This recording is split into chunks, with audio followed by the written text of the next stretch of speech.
No matter what, she wrote, folding the paper twice and tucking it into his wallet. And then Marcus suffered. Not the romanticized suffering of a hero, the steady kind one that eats at the edges of you. Humiliation at interviews, knees scraping on concrete from overtime shifts, and the knowledge that every decision would either sink you or buy air. He carried a sense of scarcity, like a second skin. That scarcity makes people choose safety, or what looks like safety. Enter Tasha. She was the opposite of Keisha in the billboard way, polished, deliberate, her ambitions dressed like Sunday best. Tasha had a job that smelled like new leather and conference rooms, corporate communications, with a smile that opened doors. Marcus met her at a fundraiser.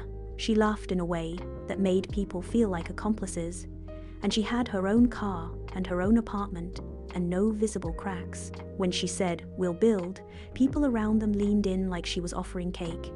Marcus fell for that. He started to believe marriage wasn't just about love or promises.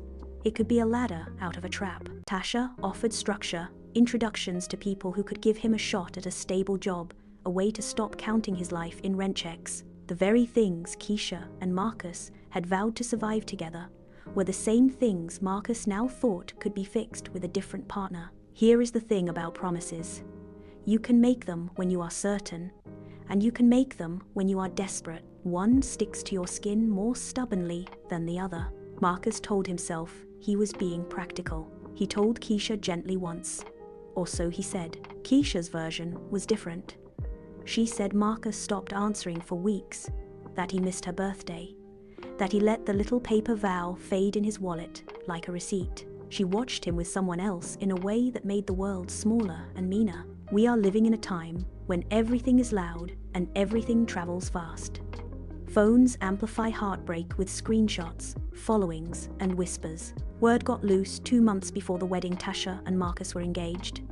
There were pictures, smiles, a ring that caught sunlight and clicked on timelines. Keisha's friends texted me.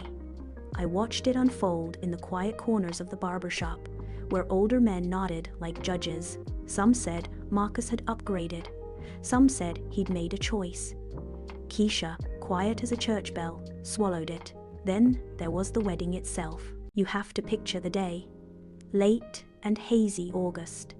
A church stuffed with fresh lilies and relatives who smelled like cologne.